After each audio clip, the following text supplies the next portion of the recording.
Welcome everybody to Solar Noon Tuesday, and I'm Jay Warmke with SolarPVTraining.com, and I want to welcome you here. It is November 26th, just before Thanksgiving. If you're not familiar with our format, what we do is we recap the latest solar news, and then I'll go into what are some of the upcoming events, webinars, conferences, things of that nature. And then we go into a deep dive on a topic that's of interest to the solar industry, or at least of interest to me. This week, we're going to be talking about the latest pricing of solar and what are the most popular modules, what are the most popular inverters, things of that nature. Basically, recapping a report that comes out every 6 months from a company called Energy Sage. So you don't even have to read it. You can just listen to me on this. So let's jump straight on in and talk about what's happening in the wonderful world of solar. So basically, companies across the US are investing in record levels in solar and energy storage systems, according to a new report by CEA, Solar Energy Industries Association. This report's called Solar Means Business. It states Meta retains its top spot as the top corporate solar user with about 5.2 gigawatts of capacity. Google is leading when it comes to storage. They have currently about 936 megawatt hours of storage capacity. And that's significant in that it's about 25% more than all of the other top 10 put together. So they're heavily investing in storage. Meta, Google, Amazon added the most storage to their portfolios through the first quarter of 2024. And they also have the most in the pipeline of upcoming. Then some technology and retail companies such as Apple, Walmart, Target, Microsoft, Digital Realty, I should say. And that's a company that I guess owns and manages data centers. Verizon and Home Depot, those round out the top 10 companies when it comes to installed storage capacity. Technology firms have become the dominant industry that's investing in solar, largely to meet the demands that are increasing all the time when it comes to the cloud with data center growth. Amazon is also leading when it comes to contracts for upcoming installation of solar. They actually have 13.6 gigawatts under contract. That's 2 times more than they already have. And Meta and Google each have contracts exceeding 6 gigawatts, so quite a lot there. All right, a generation source that came online in 2023 spent an average of 5 years progressing from requesting a connection to commercial operations. Now, this is for utility scale systems when we talk about interconnection. Now, that's up from 2 years for projects that were built between the years 2000 and 2007. So how much is all of this delay costing the economy? Well, according to a new report by Power Advisory, it's estimated that fixing the generator interconnection process would actually result in about $100 billion of new economic activity in the US economy and would save about 1 million jobs. Now, the report calls for reforms to the interconnection process, finding that expedited queuing process could boost the deployment of grid scale clean energy by 60% by the year 2030 and 90% by the year 2040. Now, put that in perspective, that's enough to supply 50 million homes with clean energy by 2030 or 71 million by 2040. I would say actually the delay in interconnection is probably the biggest impediment that there is to the transition to a renewable energy economy. The latest directive from the Federal Energy Regulatory Commission, or FERC, requires that regional grid operators consult with states to fix their interconnection process. Now, earlier this year, Advanced Energy United released a scorecard assessing just how grid operators are performing. They found that California and Texas authorities fared the best, earning about a B, while New England and PJM region placed at the bottom with a D plus and a D minus, respectively. So always nice to know we're in the D minus range, at least here where I live. President-elect Donald Trump has named Chris Wright, who is the CEO of Denver-based Liberty Energy, as his nominee as Energy Secretary. Liberty Energy is an oil and gas company focused primarily on fracking. In fact, they're responsible for fracking about 20% of all of the onshore wells here in the United States. Wright's been one of the industry's loudest voices against efforts to fight climate change. He's denied in public statements and testimony before Congress that there is any connection between the burning of fossil fuels and extreme weather. In fact, he claims that storms are not getting more intense. He's quoted as saying, we have seen no increase in the frequency or intensity of hurricanes, tornadoes, droughts, or floods, despite endless fear-mongering of the media, politicians, and activists. The only thing resembling a crisis with respect to climate change is the regressive opportunity squelching policies justified in the name of climate change. Well, the Energy Department is responsible for advancing energy, environmental, and nuclear security in the United States. They're in charge of maintaining the country's nuclear arsenal. They oversee 17 national laboratories and approve natural gas exports, as well as ensuring that environmental cleanup of any of the nuclear complexes or weapon complexes.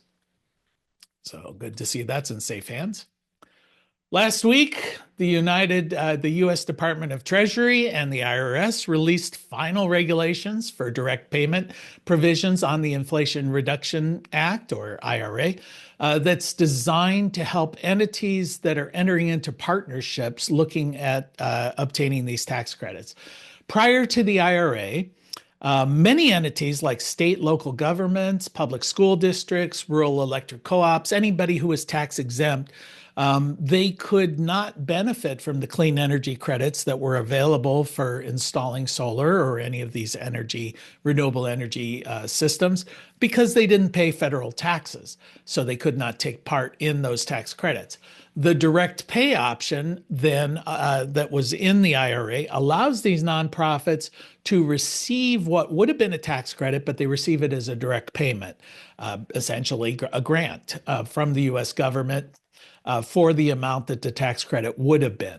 Now, the guidance that was issued last week dealt with if there's a partnership between a nonprofit organization and a for-profit organization. Now, prior to this clarification, there was a lot of concern and confusion, and essentially there was nobody knew if these credits actually would apply in such a case. Well, what the IRS ruled was seemed to be common sense that if you are a nonprofit entity and eligible for the direct payment, then the proportion of the project you can receive direct payment for that. The for-profit entity, which is not eligible for these direct payments, would receive their portion in the form of tax credits. So that has been ironed out. And that is the news from the solar industry for this week. Does anybody who's joined us online have anything to add to the news of the week? Here, I'll give you just a second. All right, well, if something comes up, let me know. Okay, so let's get into some of the announcements for the week, upcoming events, things of that nature. On December 4th and 10th, there's a REAP program question and answer here in Ohio. One's going to be up in Cortland, the other's in Findlay. I think I might have that one out of, okay, December 5th, AI data centers, energy in Europe, 10 a.m. December 5th, post-sales processes at 2 p.m. That's through Solar Power World. December 5th, EVs and solar. This is being put on by Solar United Neighbors, 3 p.m. Then December 10th, Fronius, it's talking about their inverter at 2 p.m. Once again, I'm not giving you any of the links for this. I'm just making you aware these things exist and you can Google and find them, hopefully. Artificial intelligence and solar in 2025. That's December 12th. Let's hope their artificial intelligence is better than the ones I've dealt with customer service. And then commercial scale storage.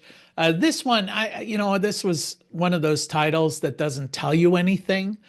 So I had to read quite deeply. Empowering profits. What does that mean? But basically, CPS and Alexity have come out with a new storage device, and they're going to try and sell it to you.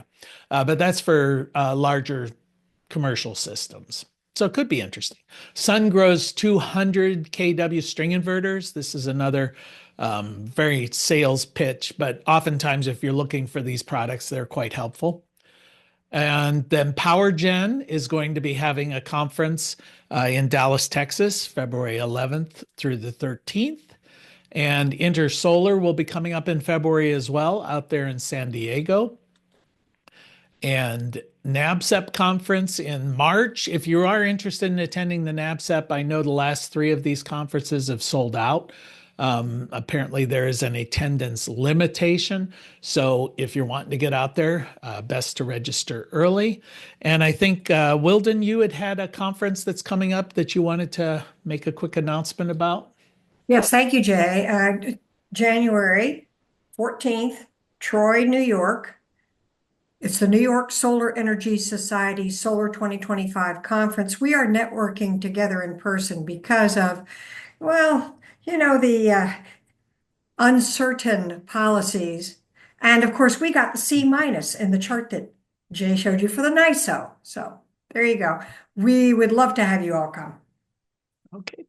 All right. Well, thanks, Wilden. And then, of course, our ongoing, this is our shameless promotion here, the solarpvtraining.com. We have upcoming classes, also online courses there available. And the 9th edition of our Understanding Photovoltaics textbook is out in the world. It's now an adult, or still a child. All right, so that's the upcoming events. Does anybody else have anything they want to add here before we jump into the state of pricing within the industry? Jay Devanan here. How has the lithium sulfur technology in terms of energy storage progressing in the United States? Was the question, how is energy storage progressing? No. Instead of lithium iron phosphate, I had some communication with a company from across by your company called Lighten. They are trying to develop the lithium sulfur technology.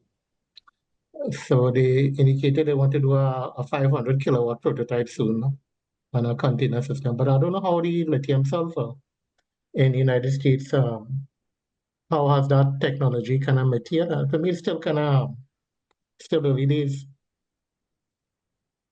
Yeah, I'm having a little trouble understanding, but you're asking how is lithium technology going in the U.S.? Lithium sulfur. Oh, lithium sulfur. Yeah. Now I don't know. I'm not familiar. I know there's different flavors of lithium, just like there, different flavors of many of these products we deal with. I'm just not that tied in on that. I don't have an answer there. Sorry about that. Mm-hmm. Okay, well, let's jump in, and I do hope that we'll have a bit of a back and forth from folks here or comments on it. But I wanted to recap what are some of the pricing and market trends that are happening here in the U.S. Energy Sage comes out with their report every 6 months, and it gives a nice comparison to how things are moving, whether prices are going down, prices are going up, which products are popular, which ones are not. Just to take a 30,000 foot view of this report, essentially the report is saying solar and storage prices are essentially at an all-time low. And this is even despite the 25 or 50% import tariffs that we're seeing on a lot of this product. And storage in systems are skyrocketing. We'll see just how rapid that growth is. And financing is getting much more expensive. So if you've gone out to get a loan, yeah, that's not going to come as a surprise to you. All right, so basically the one that everybody always looks at is what is the cost per watt? What is the median price per watt? And currently the price is $2.69 a watt. That's really down pretty close to where it was right in the tail end of the pandemic when costs hit a record low, largely because people were not out and about. So it's within a penny anyway of an all-time low. Storage has gone quite a bit further, but you can see how the prices have fallen. This chart here takes us through from 10 years ago when prices were in the $3.75 a watt range on average. They dropped down to low there in 2021 and then rose up a bit. That was largely in response to constrained supply chain, also the tariffs that were imposed on a lot of these imported panels. Now we're starting to see those being offset. I know that Devin had mentioned at one of our previous calls, we were all excited that we're down around 25, 26 cents a watt for panels, where down in the Caribbean, they are getting them at around 10 cents a watt. So we're envious about Trinidad and Tobago for many reasons, weather being amongst them, I think. But now the price of solar panels is another reason why we all need to move there. So. All right, so the prices have gone down about 4% in the last 6 months here. Also, the payback period and the size of the array is down. I'm not quite sure why the size of the array is down, but maybe, who knows, that I was going to speculate that people don't, maybe because of financing, the cost is higher, so you don't invest as much, put it off. So what I wanted to do is just sort of look at the financing, because I was trying to figure out how they came up with this number, 7.5 year payback. So I went ahead and I did some figuring based on what they were telling us. If the average size of an array is 10.9 kilowatt hours and the average cost per watt, $2.69, then you're talking about a $29,000 investment. If it's 7.5 years, then you're going to be offsetting about $3,900 a year in energy savings. And so I looked up on PV watts, what would a 10.9 kW system in Denver generate? Just pick Denver at random. And that's 18,000 and some kilowatt hours per year. Well, at that point, it's estimating that 21 cents a kilowatt hour for electricity. So that would be your payback if the price of electricity was 21 cents. Average cost of electricity, at least as is reported by Google, is about 16.5 cents. 21 cents, I know I'm paying 21 cents, but apparently that's not the average. So that seems like they're kind of overstating it. But if they factor in, and they didn't say in the report whether this was pre-incentive or post-incentive. So if they factor in the 30% tax credit, it feels like it's understated. You know, the 14 cents is where you get. So I guess what I'm saying is this number didn't make sense the way I was trying to figure out, and they didn't give any detail to it. It doesn't throw it that far off, but of course your payback is very largely dependent upon the price of electricity in your region, and so I'm seeing electricity creep up when I'm doing assessments pretty rapidly. And I would say in our area, 18 cents is a pretty good estimate per kilowatt hour. So I'm just not sure where they're coming up with this, but 7 years post incentive seems to be for the 30% tax incentive is about what we normally tell people, 6.5, 7. So take that for what it's worth. I just didn't want to take their word because this is basically all they reported for payback was this little box. So we didn't get any of the details there. So I just wanted to see if those details made any sense, which either it's overstated or understated or completely dependent upon the price of electricity. All right, so what is the pricing in the states where solar is being installed? Well, remember the average was $2.69. That's, the median price nationwide. Florida, seeing the most solar installations here in the first half of the year, $2.20. Texas in second place, $2.10 per watt. So the prices are pretty low in those areas. California, even below, $2.39. Nevada was in fourth place, $2.18. Then we get into the next, rounding out the top 10. New Mexico, $3 a watt.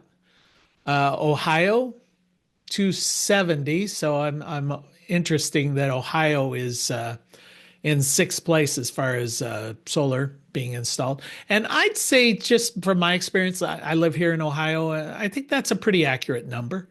Utah, 270. New York, where Wilden is, there everything's more expensive in New York, right? So $3.10. Arkansas, 258, and Pennsylvania, 270. I was surprised to see Pennsylvania jumping up there into the top 10 as far as installs. So what are the high and low cost states according to Energy Sage? Well, we're seeing that the lowest is Arizona and Texas with $2.10. Yeah, Al, you had a comment? Let me get off mute here. The question I have is, I know when I installed my array in 2019, there was no sales tax in Ohio on solar. I wonder if that's true in other states and if it's still true in Ohio. Yeah, I think it is still true in Ohio. The best place to look is the Desire website, DSIRE. That's an incentives website that's put out there by some group in North Carolina. I think maybe the university system there. But it will tell you whether or not sales tax is charged in each state or jurisdiction.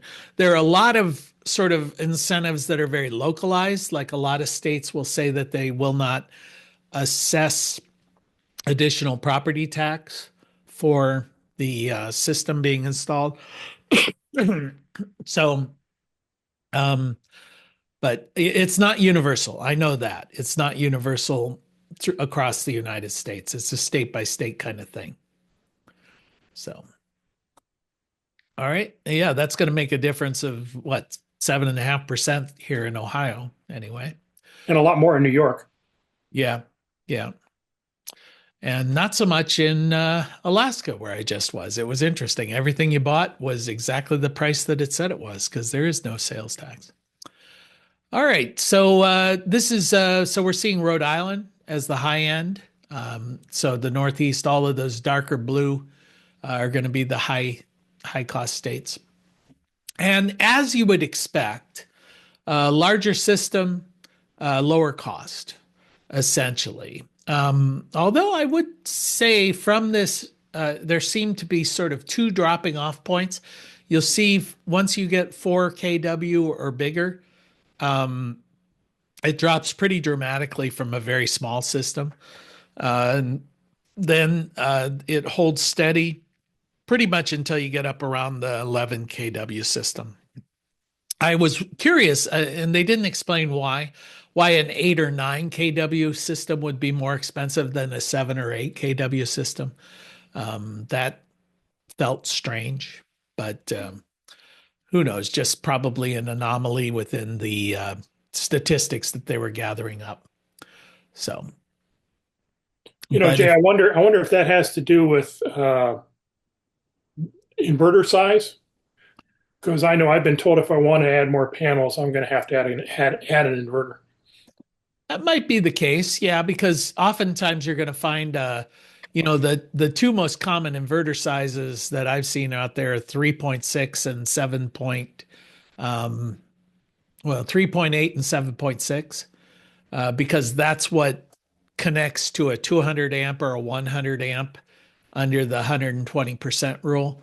So yeah, that would make sense because if you get up above 8 or 9 kW, um, you're going to need a second string inverter. Although, as we'll see, most of the systems, at least at the residential level, are going to be N phase. So that should not be a factor there. But all right. So what are the most popular solar panels? Yeah, Pete, you had a comment?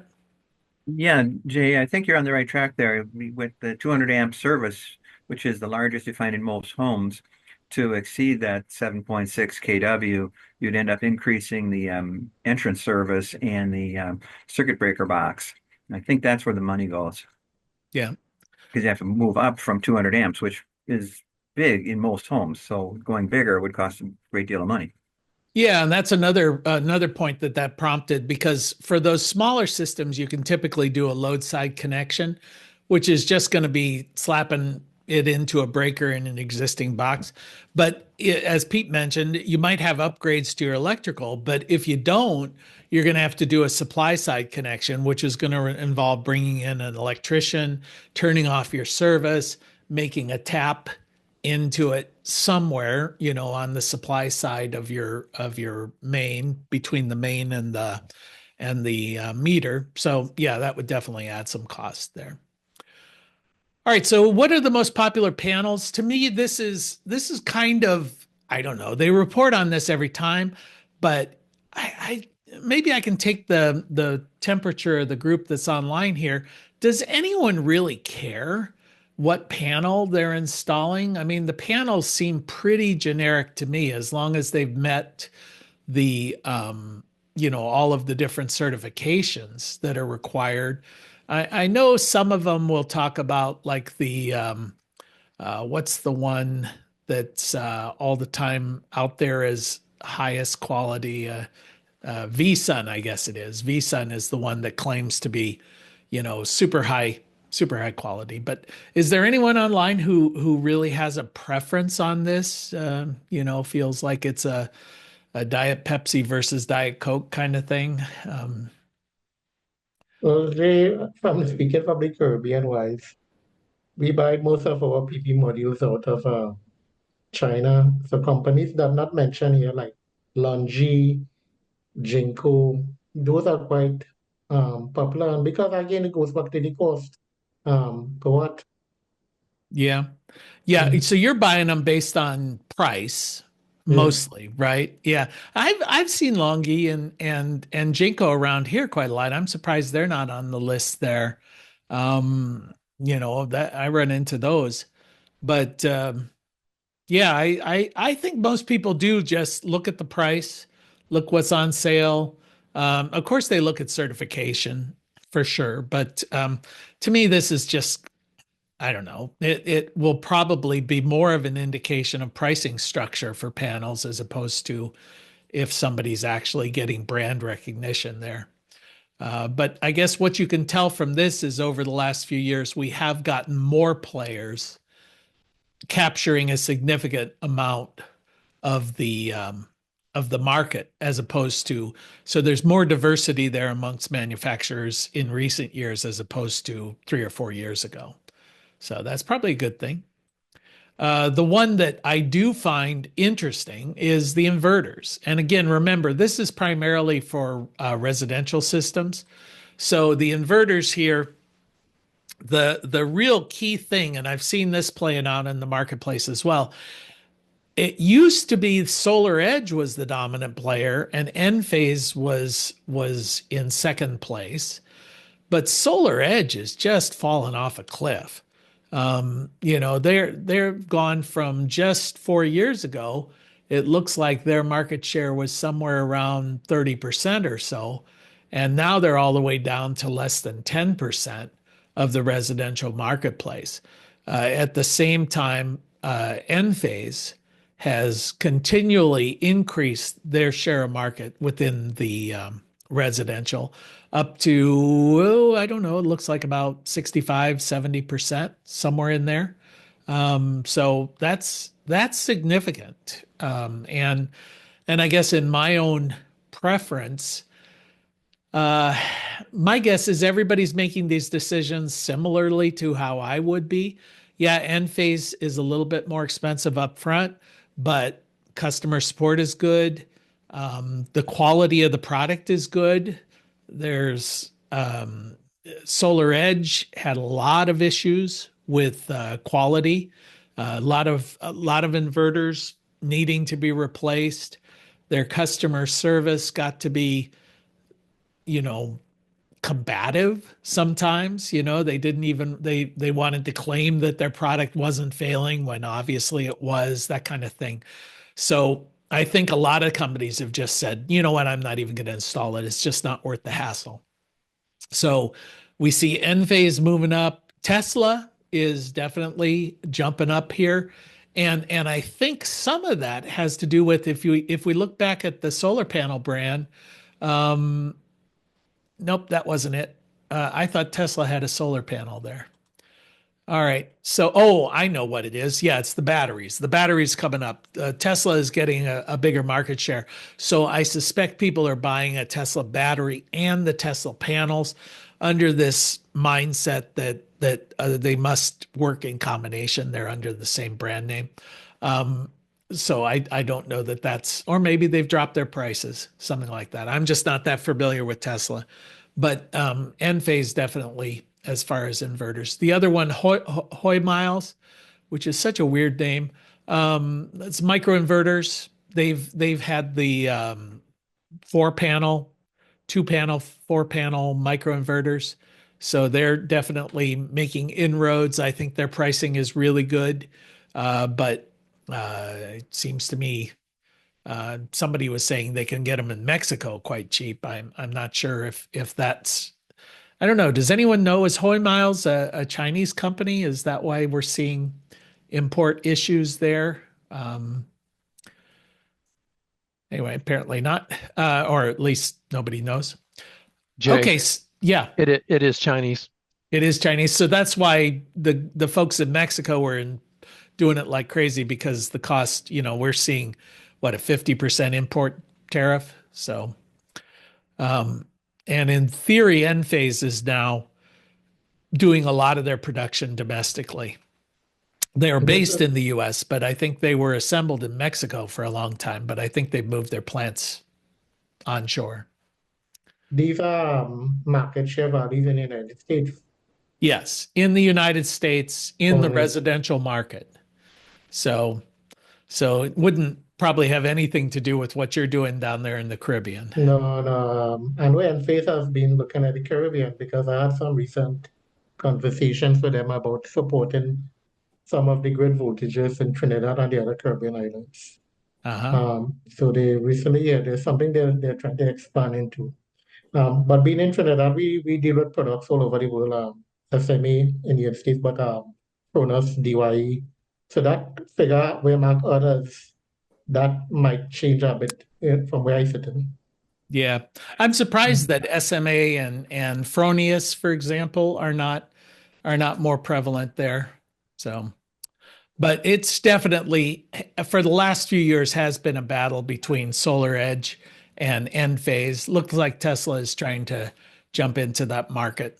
So, where are the inverters popular? Well, you can see here the blue states, the most popular inverter is Enphase. The green ones, Tesla, and then the purple ones, Solar Edge. So Kentucky and Utah apparently are still holdouts for Solar Edge. Who knows? Who knows why? So, yeah, they get into some weird statistics. So then we get into, I think the big news here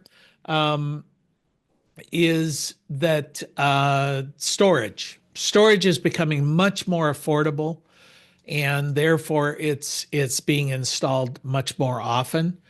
If you can see here, in the last year, we've seen a 17% decline in the retail price of storage. And I think, we get a lot of reports on wholesale storage prices, and they don't seem to make they don't seem relevant, at least to me, because the fact that you can get lithium batteries for $600 wholesale, well, I'm not allowed, I don't buy them wholesale. What does that translate into retail? So, but here it's showing that per kilowatt hour, it's 1,100 bucks on average. And trying to think if that sounds about right. And I'll bet you a lot of that comes from, again, the Enphase 5 kW, 5 kilowatt hour, because you can see Enphase represents in the battery marketplace. I'll make that a little larger. It represents 45%, 45% of the market share. So that makes perfect sense if you're talking about the fact that Enphase itself is making up, the inverters make up about 65, 70%. So when you talk about batteries, an Enphase inverter works with the Enphase battery system. And I think a 5 kW system, a 5 kilowatt hour battery through Enphase runs 6,000 bucks, 6,500, somewhere in there. So they've just transitioned over to their 5 kilowatt hour, and you can get them 5, 10, 15, 20. I think you can hook up to 8 of them in a system. Used to be that they market them as 3 kilowatt hour, and then they had their 10, but the 10 was really just 3 of the threes in a box. This might be a question for the group, and let's see if anybody out there knows more on this. I did have a question on Enphase. Somebody they have an existing Enphase system. Let me back that off a little bit. So they had an existing Enphase system wanting to put battery storage on, and their installer had recommended, I think it was an LG Chem battery for that system. Now, my understanding was that the Enphase is completely proprietary, that you have to use the Enphase battery with the Enphase inverters, because, of course, first off, it's an AC coupled system. And so it ties in so that you've got whatever battery you're using has to be a battery system that takes the AC, converts it to DC, and then takes the DC from the battery and converts it to AC. Now, I'm sure there are systems out there that do that other than Enphase, for sure. But Enphase now communicates, all of the different components communicate with each other. They used to do it wirelessly. Now with their new system, it's hardwired together. And so your smart switch is connected to your battery bank, and that's connected to your combiner box. And all of these things are telling each other, when to turn on, when to turn off, how to operate. And I just cannot imagine a different brand of battery ESS system working with Enphase, at least working seamlessly. So does anyone know if that's a false assumption that I'm making there? Has anyone installed a system that has a different battery than the Enphase with an Enphase microinverter? Everybody's being silent, so I guess we'll just assume I'm right. That's my default position. I just assume I'm right. So, that's all good. But I have a question. pardon? Again, these data is based in USA, right? Yes. So I know the Trump administration is keen on raising tariff in the future. And I would assume this is mostly on lithium iron phosphate, similar tech battery prices of in terms of market share. Would it safe to assume that in a few months' time, if tariffs were to raise, these figures will change?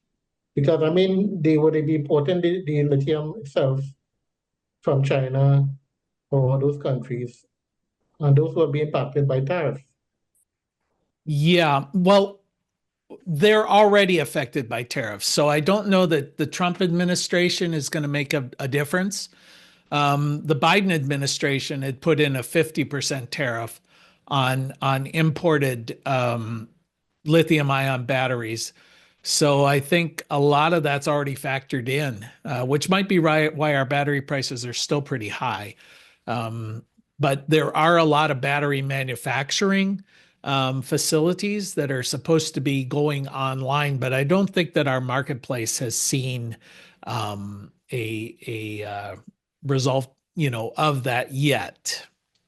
But it might also be why Tesla is starting to grow because they've got the Gigafactory out there in Utah or Nevada or someplace like that. And so maybe they're able to price wise undercut because of these tariffs. So that may be a reason there for the Tesla growth. But I don't believe that the Tesla battery, once again, is going to be compatible with the Enphase system.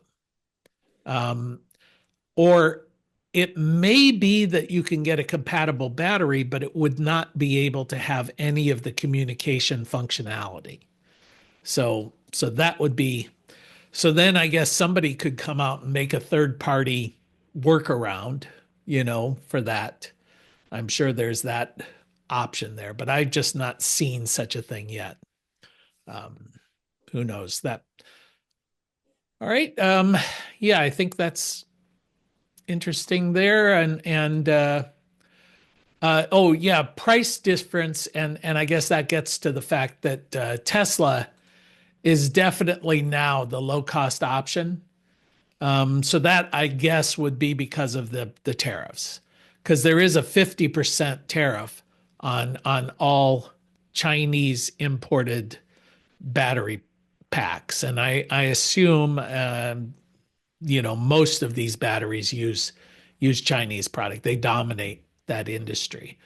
But Enphase is not a bargain price wise, but I suspect it's got the market share because you got to use it if you've got Enphase. I was surprised to see Generac being so expensive. Um, let's see. From Linda has something here in the chat about Linda. Are you able to speak on the call here? I didn't quite see your message there. Sure. Let me. And yeah, we have had customers asking us to add to their Tesla system, and the Tesla and the Enphase systems just we couldn't. There was no way to get them to work well together. You had to have two independent systems. Mm-hmm. That makes sense. Yeah. So was it because of the conversion from AC to DC and DC to AC, or was it because of the communication issue? Um, I think mainly communication and the parts just did not interconnect. Yeah. Yeah. I think from a install standpoint, hooking up an Enphase system to the Enphase battery is pretty straightforward. It's pretty simple. And I've never done one of the Teslas, but I assume that's pretty straightforward as well. If you've got a Tesla, they're making the inverter now, right? And the battery bank. So if that's, I would assume that's pretty straightforward too. But when you start crossing over these product lines, you know, in fact, basically, that was my advice to the person who had called. Is I said, listen, you may be able to make this work, but I wouldn't want to be the one doing it. And why mess with that? You're spending a lot of money on your system. Why not make sure it works? So. And another thing we found too is that with the Tesla system, if anyone other than Tesla distributor touched it, any warranties were void. Mm-hmm. Has Tesla improved their customer service at all? Because that was something they were renowned for being really bad at. Well, I assume not because people have been contacting us for other products Oh, instead of going to Tesla. yeah. Well, I should say that my experience with Enphase with customer service has been super. Every time I Mhm. contacted them, you get some guy who's just as helpful can be, and they're located up in Idaho or whatever, and they'll talk to you about the weather, and they're just super helpful. So that's a big selling point. Yeah, Mhm. they've been really good for us too. Good. Okie doke. All right. Well, let's jump in the storage adoption rate. Um, so I think there are really three major reasons out there in the marketplace why people are putting storage into their systems. And you can see the adoption rate is skyrocketing here. 4 years ago, it was only about 10% of the systems had storage as part of it. Today, that's approaching 40% just in the last 4 years. So I think that's one of the big numbers, which is interesting why California, in the middle of all of this, decided to ban solar installers from installing batteries. So uh, I think that there is a movement within some of the regulatory portions of the industry out there to try and disrupt the rapid adoption of this technology of solar, the transition, especially in California. They're working against each other. The legislature, the population is all, let's adopt this stuff, and then some of the regulatory bodies that are owned and controlled by the utilities are saying, well, what can we do to mess this up? So that was one of the things. And as I reported 2 weeks ago, I think the courts have stepped in and said, no, we're going to put that on hold as we work this out. But the Public Utility Commission had basically said, even if you installed the battery system yourself, you're not allowed to work on it now. So as a solar installer in California, we may see other issues like that, but hopefully the courts will kibosh that out there. But anyway, so the three major reasons why people are installing batteries, well, the obvious one everybody looks at first is my grid is unreliable. I need backup power. I think that's the one that most people just stop right there. That's what they're thinking. But as utilities are making it less and less profitable for us to export power to them. In the olden days when it was retail, you pay me retail, I pay you retail, meter rolls forward, the meter rolls backwards. Having a battery was less of an issue. The utility was effectively an unlimited battery.